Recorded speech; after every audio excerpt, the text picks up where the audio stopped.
이제 우리는 곧 죽음을 당하고 사라질 이 태아의 얼굴에서 소름 끼치는 침묵의 절규를 관람하게 됩니다. 침묵의 절규.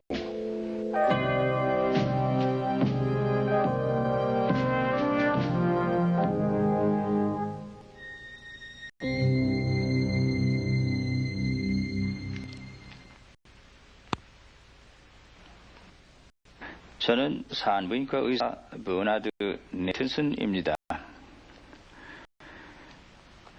동시에 저는 낙태에 관한 한 여러 가지 실제적인 경험을 지니고 있습니다. 제가 의과대학에 다니던 1949년도에는 소위 태아학이라는 분야는 전혀 다루지 않았습니다. 태아는 단순히 여성의 자궁 안에 존재하는 어떤 무체 정도로만 배웠고, 태아가 실제적인 인간이냐 하는 문제나 독자적인 개성을 지니고 있는지 아닌지는 일종의 종교적인 차원에 불과했습니다. 그러나 1970년대 이후 이 문제는 아주 달라졌습니다. 즉, 의학계에서는 태아학이라는 분야를 개척하기 시작했던 것입니다.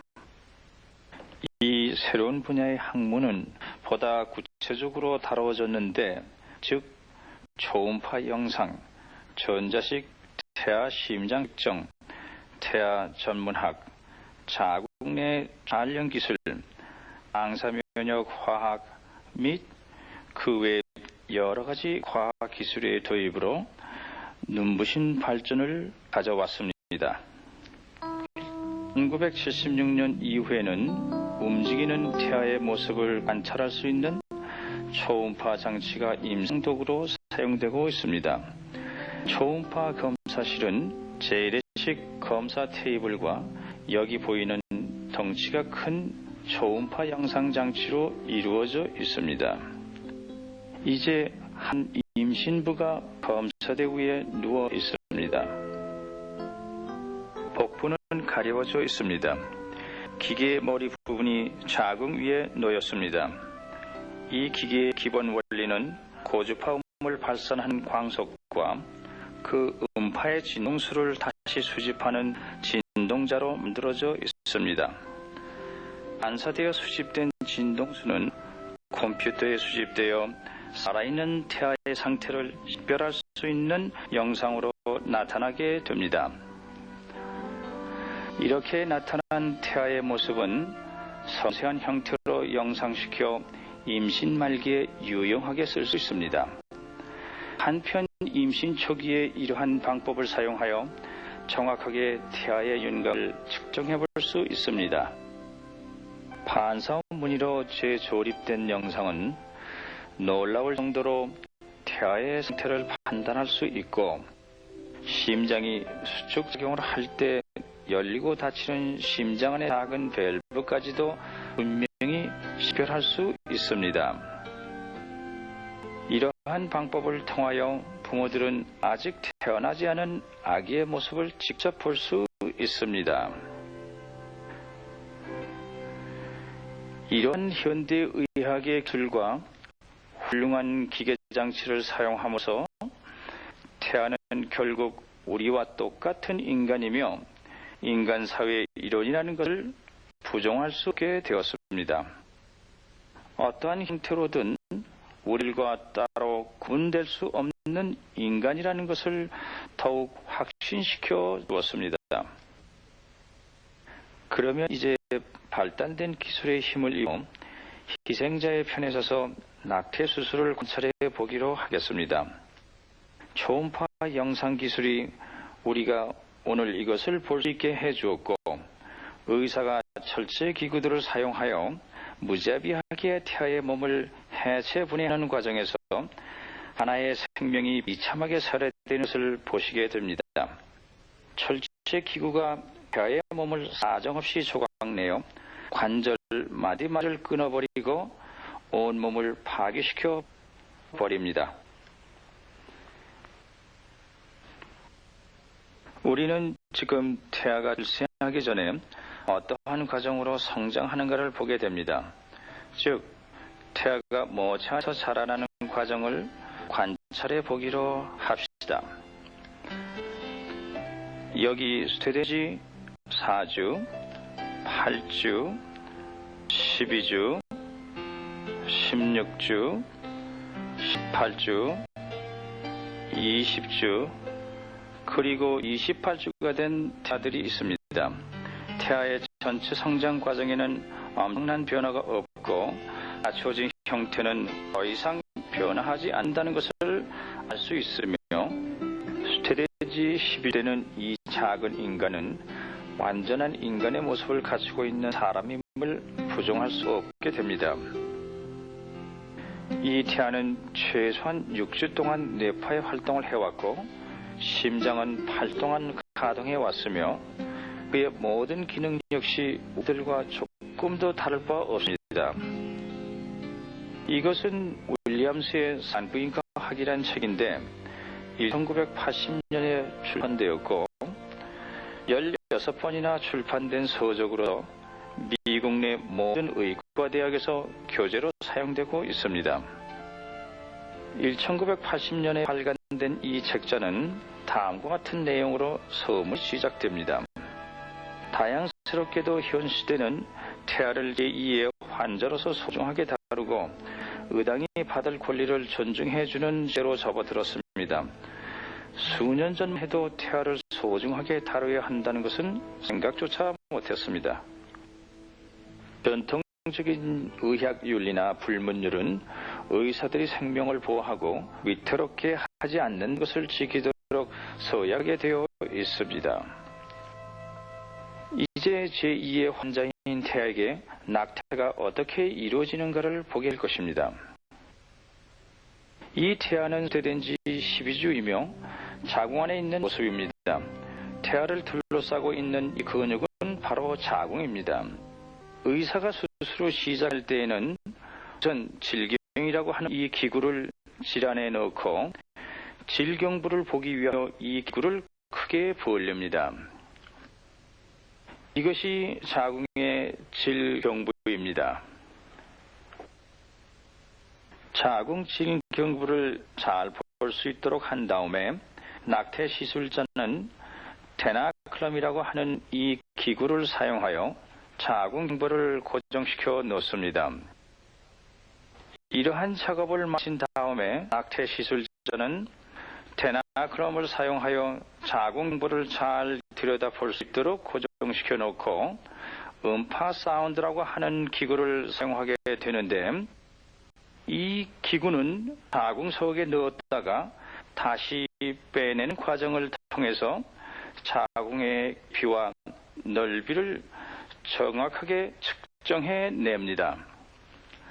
그 다음에는 금속 제품으로 된 이 구부러진 자궁 질경 확장기를 사용하여 자궁 경부를 올린 다음 대시술을 위해 필요한 기구들을 삽입시킵니다.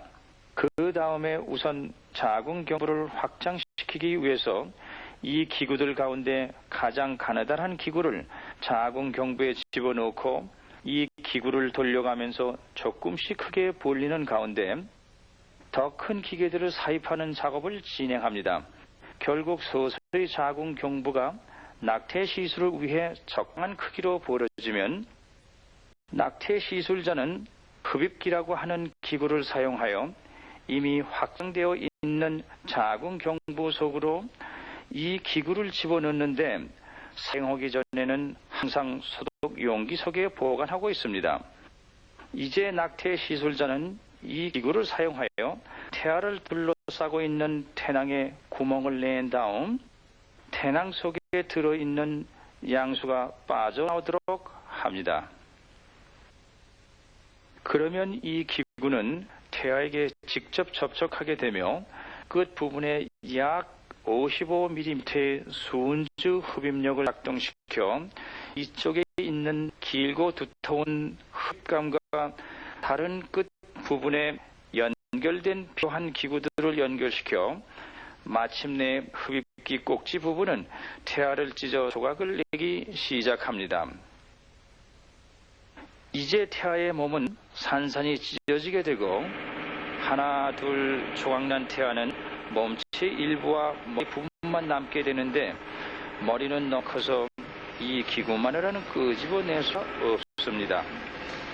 그리하여 시술자는 이미 확장되어 벌려져 있는 작은 경부 안에 보다 강한 폴립 쪽집게라고 하는 기구를 집어넣어 자궁 안에서 떠도는 태아의 머리를 잡으려고 시도하게 되며 결국 이 기구의 양날 사이에 태아의 머리가 잡히면 강한 힘을 가하여 다수어낸 다음 마침내 그 내용물과 부서진 것들을 끄집어냅니다. 이리하여 소위 낙태 시술은 일단 효과적으로 끝나게 됩니다.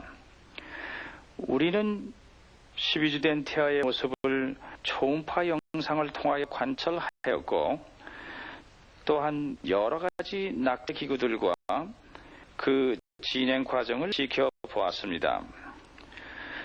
이번에는 12주 된 태아가 낙태할 때의 모습을 초음파 영상으로 촬영한 실제 사진을 통해서 관찰하시겠습니다.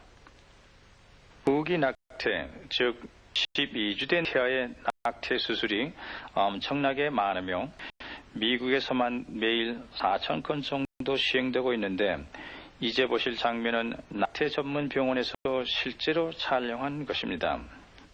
수술을 담당한 의사는 2개의 병원에서 근무하고 있었고 젊은 나이에 이미 1만 건에 가까운 낙태 수술을 집도하였습니다. 그는 이 영화의 편집 과정에 참석하도록 요청을 받고 함께 편집을 하는 도중 자기가 저지른 엄청난 사실을 목격하고는 너무나 큰 충격을 받아 잠시 방을 나갔다가 다시 들어와서 편집을 모두 마친 다음에 다시는 낙태 수술을 하지 않았습니다. 또한 이 영화의 초음파 사진 촬영 담당했던 사람은 젊은 여인으로서 여성주의 운동가였으며 낙태를 강력하게 지지하는 사람이었습니다. 그러나 그녀 역시 편집 과정에서 자신이 직접 모든 것을 보고 너무도 엄청난 충격을 받았기 때문에 다시 낙태에 관한 이야기를 하지 않고 있습니다. 자, 이제 실제로 편집된 기록을 보기로 하겠습니다. 우리는 지금 초음파 영상의 스타 스캔을 통해서 12주 된 태아의 모습을 보고 있습니다. 이 태아는 이 방향으로 누워 있습니다. 태아의 머리가 여기에 보이고 태아의 몸은 여기에 위치하고 있으며 이것은 손이 입을 향해 움직이고 있는 모습입니다. 좀 더 자세히 살펴보면 우리는 눈과 눈을 둘러싸고 있는 뼈를 볼 수 있는데 눈은 여기에, 코는 여기에, 그리고 입은 여기에 있습니다. 여기에서 우리는 뇌수까지도 볼 수 있습니다. 이것은 뇌 속에 가득 차 있는 액체입니다. 몸을 자세히 살펴보면 갈비뼈의 그림자와 뒷면의 태아의 척추도 보입니다. 화면 윗부분에 보이는 과립처럼 생긴 것은 출산 후에 아기와 함께 나오는 태반입니다. 그리고 아래 부분에 보이는 것은 태아의 장단지와 하체인데 이것들은 몸 전체에 붙어있는 태아의 수족입니다. 이제 움직이는 모습을 보겠습니다. 우리는 지금 여기 태아의 가슴에서 심장이 뛰는 것을 봅니다. 심장은 1분에 약 104번 정도로 뛰고 있습니다. 그리고 태아가 조용히 움직이는 모습도 볼 수 있습니다. 때때로 자신의 위치를 바꾸고 있는 모습도 보입니다. 태아는 계속 이러한 위치에서 자신의 엄지손가락을 입으로 향하고 있으며 태반이라는 안전한 그의 성력 안에서 조용히 그리고 아주 평화스럽게 움직이고 있는 것입니다. 이 화면 아래 부분에 보이는 그림자는 바로 흡입의 끝 부분입니다. 좀 더 잘 알아볼 수 있게 의도적으로 색칠을 했습니다. 있습니다. 시술자는 자궁 경부를 벌린 다음에 이 흡기 꼭지 부분을 삽입시키고 있는데 지금 화면 앞뒤로 움직이고 있습니다. 흡입기 꼭지가 태아를 향해 움직일 때마다 태아는 그것을 피하려고 몸을 움직이며 차츰 강한 동요를 일으키는 것을 볼 수 있습니다. 태아는 위치를 바꾸어가면서 의도적으로 심히 움직이고 있으며 지금 다시 뒤로 물러나고 있습니다. 흡입기 꼭지가 아직 몸에 닿지는 않았지만 태아는 필사적으로 몸을 피하려고 합니다. 이제 무척 당황하여 난폭하게 움직이고 있습니다. 태아는 이제 그의 옆모습을 보면서 뒤로 움직였고 흡입기 꼭지가 다시 한번 화면을 번쩍이며 지나갔습니다. 태아의 입은 열려 있습니다. 정진 상태의 화면 잠시 다시 보십시다. 화면 아래 부분에 앞뒤로 난폭하게 움직이는 것은 바로 태아를 갈기갈기 찢어 죽여버리는 살인 무기인 것입니다. 태아를 싸고 있는 태낭이 마침내 무너지고 양수가 터져 나온 다음 그것은 드디어 태아를 잡고 말 것입니다. 흡입기 끝이 태아를 잡아내려고 전후좌우로 움직이고 있습니다. 다시 한번 정지된 화면에서 태아가 말없이 소리치며 입을 크게 벌리는 모습을 볼 수 있습니다. 이것이 바로 무방비 상태에서 죽음을 눈앞에 두고 비참하게 외친 한 생명의 진흥의 절규인 것입니다. 이제 심장의 고동은 급격하게 빨라지고 죽음 극한 상황에 처한 태아의 움직임은 필사적입니다. 자신의 안식처에 살인 도구가 침입해왔다는 것을 직감한 것입니다. 몸을 피하기 위해 뒤로 물러나면서 좌궁 좌측으로 이동해 보려고 애를 쓰고 있습니다. 그것은 바로 자기의 생명을 죽이려는 잔인모한 기구를 피해버리는 최후의 시도인 것입니다. 심장은 다시금 더욱 빨리 뛰고 있으며 그 속도는 지금 1분에 200회 정도입니다. 이제 태아는 의심 없이 죽음의 절박한 위기에 처해 있음을 알고 있는 것입니다. 지금 양소막이 뚫려지고 양수가 빠져나왔습니다. 태아를 둘러싸고 있던 큰 양수 주머니는 더 이상 보이지 않습니다. 양수는 이제 흘러나오고 흡입기 끝이 태아의 몸에 꽉 부착되었습니다. 그리고 태아는 아래로 끌어내려지고 있습니다. 시술자의 흡입기 꼭지에 압력이 가해짐으로써 몸체는 머리에서 하나 둘씩 찢겨져 나갑니다. 태아의 머리는 여기 이 방향에 놓여져 있습니다. 지금 보시는 이 부분의 윤곽은 바로 태아의 머리입니다.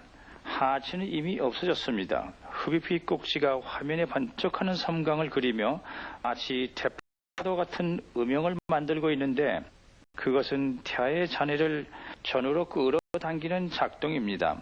흡입기 꼭지가 태아의 몸에 부착되면 낙태 시술자는 태아를 이러한 방법으로 끌어당깁니다.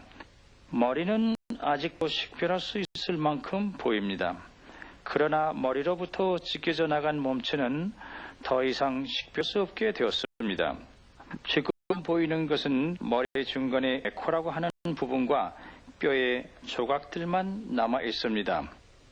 지금 보여드리며 설명하는 이 머리는 12주 된 태아의 머리로서 자궁 밖으로 한 번에 끄집어 내리기에는 너무나도 커서 시술자는 폴립이라 하는 집게를 사용하여 머리를 집어내려고 시도합니다.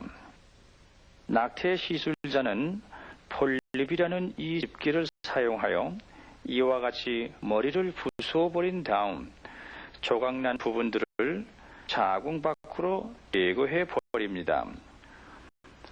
낙태 시술자와 마취 의사는 그들만이 사용하는 비밀 용어가 있습니다. 바로 이 끔찍한 모습을 감추기 위해서 그들만이 사용하는 은어인 것입니다. 시술자와 마취사가 사용하는 이 은어는 1호 혹은 넘버원이라고 하면 그것은 바로 태아의 머리를 의미합니다. 마취사는 1호가 다 나왔습니까? 하고 묻는데 이 말은 수술이 끝났습니까? 하는 뜻입니다. 우리는 이따금 이 기구의 날카로운 날들이 여기 영상에 나타나는 것을 볼 수 있습니다. 머리는 아궁 내에서 자유롭게 둥둥 떠다닙니다. 여기 이 기구의 칼날이 가로질러 태아의 머리를 꽉 집은 다음 낙태 시술자는 자궁 경부를 향해 끄집어 내립니다. 이제 남은 것은 오직 부서진 파편들과 몸 조직의 조각난 부분들로서 이것은 한때 무방비 상태에서 살아 움직이던 한 작은 인간의 잔해들입니다. 우리 사회에 낙태가 끼친 영향을 고찰하기 위해 지난 20년간 실제로 어떠한 일들이 행해졌는지를 살펴보십시다. 믿을 만한 통계에 의하면 굴욕적인 대법원 판결로 소위 낙태가 법률로 합법화되기 훨씬 이전인 1963년도에 미국에서만 약 10만 건의 불법적인 낙태 수술이 행해졌습니다.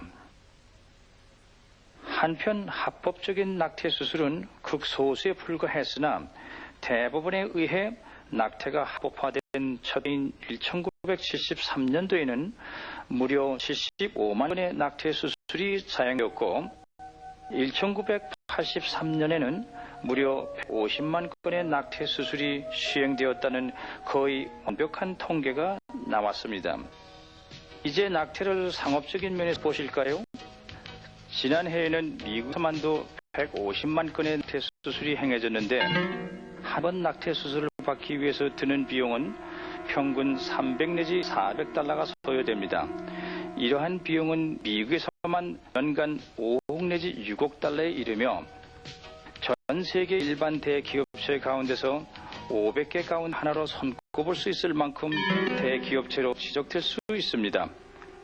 그런데 이 엄청난 돈의 90%는 의사의 수중에 들어가며 나머지는 병원을 경영하는 기업가의 수중에 들어갑니다. 최근 우리는 이들 병원에 대한 문제점들을 조사한 바 있는데 마치 파스트푸드 스토어처럼 전국적으로 망을 가지고 있고 캘리포니아주에도 이런 연쇄망이 있는 것을 알았습니다. 그리고 미국의 남서부 동남부에도 이러한 연조직이 있습니다. 그리고 또 한 개 이 병원들이 미국의 범죄 조직을 움직이는 폭력배들의 손아귀에 점점 빠져들어가고 있는 증거가 포착된 것입니다. 피해 돈 곧 낙태라는 살인으로 벌어들인 이 돈은 아무런 죄도 없이 낙태로 죽어간 어린 생명들로부터 나온 피해 돈이며 이 돈은 또다시 미국 범죄 조직단의 검은손에 의해 더럽혀지고 있습니다. 희생자는 비단 죄 없이 죽어가는 태아의 생명만이 아니라는 것을 알아야 합니다.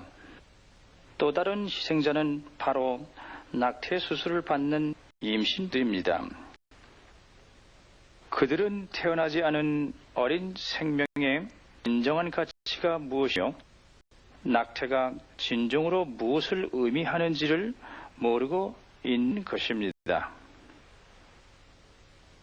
수백 아니 수천만의 숫자로 증가일로에 있는 이 임신부들은 자궁이 파되고 병균에 감염되어 육체가 점차로 파멸돼가고 있다는 사실을 모르고 있습니다.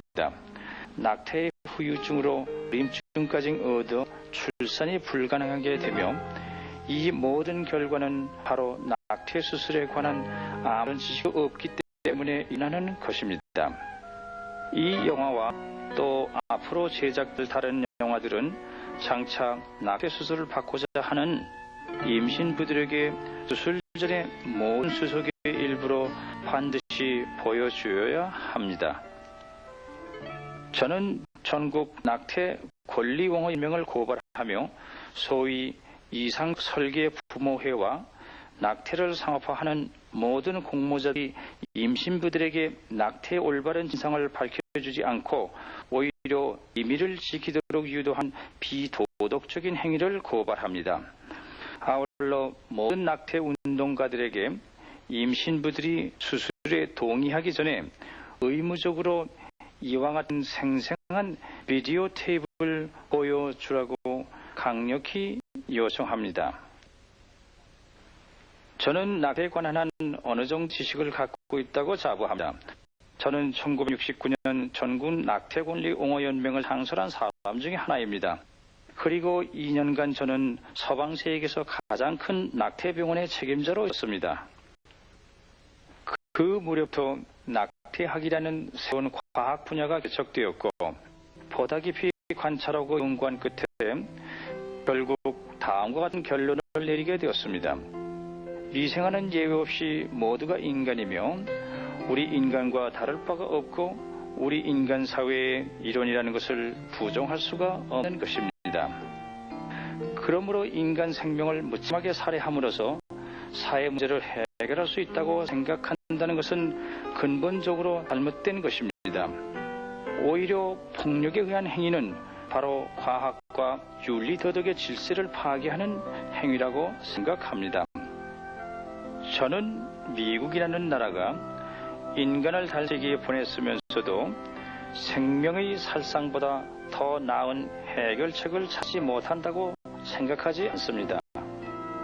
우리들은 고귀한 인간의 생명을 보호하기 위해 보다 이상적인 해결 방법을 끊임없이 모색해야 합니다. 이것은 바로 모든 인간은 동등한 사람과 인간 생명의 고귀함을 지니고 있다는 확실한 신념을 바탕으로 할 때 비로소 가능한 일이라고 봅니다. 우리 모두는 인류 전체의 공익을 위해서 지금 이 순간부터 살인 행위를 중지해야 합니다.